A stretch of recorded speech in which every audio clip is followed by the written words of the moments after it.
Hi students, నేను ఈ వీడియోలో features of the 8051 microcontroller and comparison of micro processors and micro controllers గురించి explain చేస్తాను. ఓకేనా? So features of the 8051 micro controller అని క్వశ్చన్ అడిగినప్పుడు ఎలా రాయాలంటే ఇక్కడ మెయిన్ హెడ్డింగ్స్ చూడండి. ఇవి బాగా గుర్తుపెట్టుకోవాలన్నమాట. ఒకవేళ ఇవి బాగా గుర్తుపెట్టుకున్నారనుకోండి, సో మ్యాటర్ అంతా మీరు ఈజీగా రాయొచ్చు. సో ఈ హెడ్డింగ్స్ అనేవి చాలా ఇంపార్టెంట్. సో 8051 మైక్రో కంట్రోలర్ అనేది 8 బిట్ మైక్రో కంట్రోలర్ అనమాట. సో ఇది ఏంటంటే 8 బిట్స్ ఆఫ్ డేటాని ఎట్ ఏ టైంలో హ్యాండిల్ చేస్తుంది అనమాట. ఇది అనేది స్మాల్ టాస్క్ కి సూటబుల్. ఓకేనా? 40 పిన్ చిప్ ఇది అనేది స్మాల్ చిప్ అన్నమాట. 40 పిన్స్ ఉంటాయి. ఇవి వేరే డివైసెస్ కనెక్ట్ చేస్తాము టాస్క్ ని పర్ఫామ్ చేయడానికి. నెక్స్ట్ ఏంటి, 8 data lines. These 8 data lines are used to send and receive the data in 8 bit segments. So ఈ 8 డేటా లైన్స్ ఉన్నాయి కదా, ఇందులో ఏమవుతుందంటే డేటా అనేది సెండింగ్ గా రిసీవ్ అవుతుంటుంది అనమాట 8 బిట్ సెగ్మెంట్స్ లో. నెక్స్ట్ ఏంటి, ఇందులో 16 అడ్రస్ లైన్స్ అనేవి ఉంటాయి. ఇవనేవి 8051 మైక్రో కంట్రోలర్ కి హెల్ప్ఫుల్ అనమాట. ఎలాగంటే ఇవనేవి మెమరీ లొకేషన్స్ ని ఫైండ్ ఇంకా యాక్సెస్ చేస్తాయి.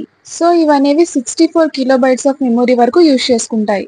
ఇంటరప్ట్ లైన్స్, ఇందులో మనకి 2 ఎక్స్టర్నల్ లైన్స్ అనేవి ఉంటాయి అనమాట. ఇవి ఏం చేస్తాయంటే కరెంట్ టాస్క్ ఉంటుంది కదా, 8051 కరెంట్ టాస్క్ ని స్టాప్ చేసేసి క్విక్ గా ఏం చేస్తుందంటే వేరే ఈవెంట్స్ కి రెస్పాండ్ అయ్యేలాగా చేస్తుంది అనమాట. ఇప్పుడు ఫర్ సపోజ్ మనం ఒక బటన్ ని ప్రెస్ చేసామనుకోండి, దానికి రెస్పాండ్ అయ్యేలాగా చేస్తుంది అది. ఇందులో మనకి ఇన్పుట్ అవుట్పుట్ లైన్స్ అనేవి ఉంటాయి అనమాట. సో 8051 కి 32 ఇన్పుట్ అండ్ అవుట్పుట్ లైన్స్ అనేవి ఉంటాయి. అంటే 4 గ్రూప్స్ ఆఫ్ 8 పిన్స్ అనమాట. సో దీనివల్ల ఏమవుతుందంటే మనము కనెక్ట్ చేయొచ్చు అనమాట, వేరే డివైసెస్ కి కమ్యూనికేట్ చేయొచ్చు. సో లైక్ సెన్సార్స్ కానీ డిస్ప్లేస్ కానీ. 8051 కి స్మాల్ స్టోరేజ్ స్పేసెస్ అనేవి ఉంటాయి అనమాట. అంటే 34 రిజిస్టర్స్ అనేవి ఉంటాయి. సో ఏం చేస్తాయంటే డేటాని హోల్డ్ చేసుకుంటాయి అనమాట. ప్రోగ్రామ్ రన్ అయ్యేటప్పుడు డేటాని హోల్డ్ చేసుకుంటూ ఉంటాయి ఈ రిజిస్టర్స్ అనేవి. Timers are counters. 8051 లో 2 బిల్ట్ ఇన్ టైమర్స్ అనేవి ఉంటాయన్నమాట. సో ఇవనేవి ఎలా హెల్ప్ఫుల్ అవుతాయంటే టైం ని మెజర్ చేస్తాయి. ఏదైనా టాస్క్ ఉంటుంది కదా, టాస్క్ లో టైం మెజర్ చేయడం కానీ లేకపోతే ఈవెంట్స్ ని కౌంటింగ్ చేయడం కానీ ఇలా పర్ఫామ్ చేస్తాయి. Next serial port. 8051 కి 1 సీరియల్ పోర్ట్ అనేది ఉంటుందన్నమాట, వేరే డివైసెస్ తో కమ్యూనికేట్ అవ్వడానికి. ఒక సింపుల్ డేటా కనెక్షన్ తో వేరే డివైసెస్ తో కమ్యూనికేట్ అవుతుందన్నమాట. Next parallel port. 8051 micro controller కి 4 ప్యారలల్ పోర్ట్స్ అనేవి ఉంటాయన్నమాట. ఇవనేవి డేటాని సెండ్ ఇంకా రిసీవ్ చేసుకుంటుంటాయి వేరే డివైసెస్ తో. Internal Rome. 8051 కి 4 kilobytes of internal memory Rome అనేది ఉంటుందన్నమాట. ఇది ఏం చేస్తుందంటే ప్రోగ్రామ్ ని స్టోర్ చేసుకుంటుంది అనమాట, ప్రోగ్రామ్ కోడ్ ని స్టోర్ చేసుకుంటుంది. So next internal RAM. ఇదేంటంటే 8051 లో 128 bytes of internal memory RAM అనేది ఉంటుందన్నమాట. టెంపరీగా డేటాని స్టోర్ చేసుకుంటుంది అనమాట. External ROM and RAM. ఒకవేళ మనకు ఇంకా ఎక్స్ట్రా స్పేస్ కావాలనుకున్నప్పుడు, ఎక్స్ట్రా మెమరీ కావాలనుకున్నప్పుడు మనం యాడ్ చేయొచ్చు అనమాట. So up to 64 kilobytes for both ROM and ROM if needed.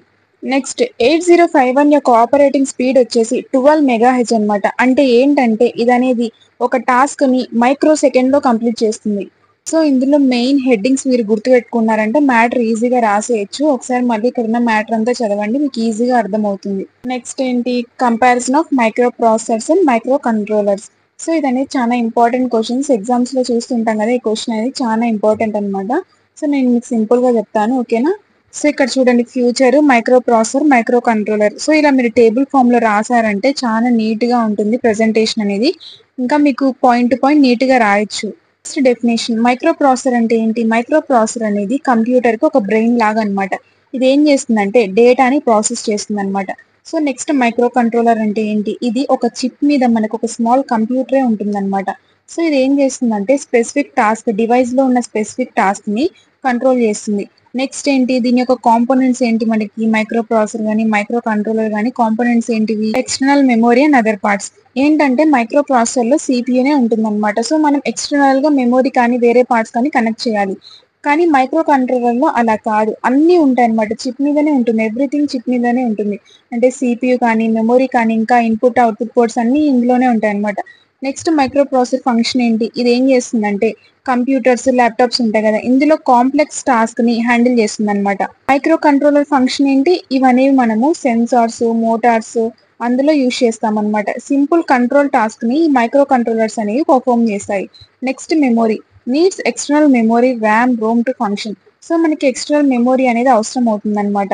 So ఇందులో ఏంటంటే మైక్రో కంట్రోలర్లో ఇన్బిల్ట్ అయి ఉంటుంది అనమాట. ర్యామ్ కానీ రోమ్ కానీ మొత్తం ఇన్బిల్ట్ అయి ఉంటుంది. But can also use external memory. ఒకవేళ మనకి ఎక్స్ట్రా మెమొరీ కావాలనుకున్నప్పుడు మనం ఎక్స్టర్నల్గా కనెక్ట్ చేసుకోవచ్చు. కానీ మైక్రో కంట్రోలర్లో అన్ని ఇన్బిల్ట్ అయి ఉంటాయి. కానీ మైక్రో ప్రాసెసర్లో అలా కాదు, మనం ఎక్స్టర్నల్ గా కనెక్ట్ చేయాలి. నెక్స్ట్ ఇన్పుట్ అవుట్పుట్ పోర్ట్స్ అంటే need extra parts of input output ports. ఇందాక చెప్పాను కదా, వీటికి ఎక్స్ట్రా పార్ట్స్ అనేవి కావాలన్నమాట. మైక్రో ప్రాసెసర్ కి ఇన్పుట్ అవుట్పుట్ కనెక్షన్స్ అనేవి ఎక్స్ట్రాగా ఉండాలి, అంటే బయట నుంచి ఉండాలన్నమాట. కానీ మైక్రో ప్రాసెసర్ లో లోపలే ఉంటాయి అనమాట, ఇన్బిల్ట్ అయి ఉంటాయి. Has built in ports for connecting to devices like sensors and switches. Switches connect చేయడానికి ఇన్బిల్ట్ అయి ఉంటాయి. ఇక్కడ ఇమేజ్ చూడండి, క్లారిటీ వస్తుంది. ఇక్కడ చూడండి, micro processor micro controller image చూస్తే మీకు క్లారిటీ వస్తుంది. సో నెక్స్ట్ ఏంటి, పవర్ కన్జంప్షన్. మైక్రో ప్రాసెసర్ అనేది ఎక్కువ పవర్ యూజ్ చేసుకుంటుంది అనమాట. Good for high speed task. High speed task లో మంచిగా ఉంటుంది, ఎక్కువ పవర్ యూజ్ చేసుకుంటుంది.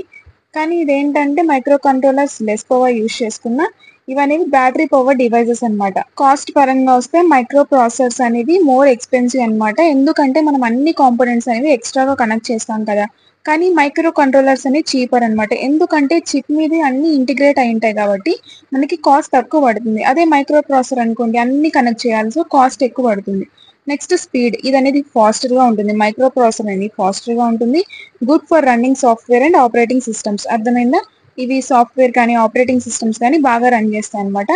ఇవనేవి ఏంటంటే స్లోర్ గా ఉంటాయి. డిజైన్ ఫర్ సింపుల్ టాస్క్ కోసం డిజైన్ చేశారు. లైక్ లైట్స్ ని టర్న్ ఆన్ చేయడం కానీ, లేకపోతే సెన్సార్స్ యొక్క అవుట్పుట్ రీడ్ చేయడం కానీ, అదంతా ఈ మైక్రో కంట్రోల్ ఫంక్షన్ అనమాట. సో దీని యొక్క ఎగ్జాంపుల్స్ ఏంటంటే, మైక్రో ప్రాసెసర్ ఎగ్జాంపుల్ ఏంటంటే ఇంటెల్ కోర్ కానీ, ఏఎండి ప్రాసెసర్స్ కానీ మనం కంప్యూటర్ లో యూజ్ చేస్తాం కదా, అవి మైక్రో ప్రాసెసర్ ఎగ్జాంపుల్స్ అనమాట. మైక్రో కంట్రోలర్ ఎగ్జాంపుల్స్ వచ్చేసి 8051 మైక్రో కంట్రోలర్, పిక్ అంటే పెరిఫరల్ ఇంటర్ఫేస్ కంట్రోలర్, ఇంకా ఆర్డినోస్. ఇవనేవి హోమ్ అప్లియన్సెస్ ఇంకా కార్స్ లో యూజ్ చేస్తాం అనమాట. So applications of micro processors వచ్చేసి పర్సనల్ కంప్యూటర్స్ అండ్ డివైజెస్ లో యూజ్ చేస్తాము. ఇవనేవి నీడింగ్ హెవీ డేటా ప్రాసెసింగ్, అంటే హెవీ డేటాని ప్రాసెస్ చేస్తాయన్నమాట. మైక్రో కంట్రోలర్ అప్లికేషన్స్ వచ్చేసి embedded systems like washing machines, toys, ఇంకా హోమ్ సెక్యూరిటీ సిస్టమ్స్ ఇలా యూజ్ చేస్తామన్నమాట.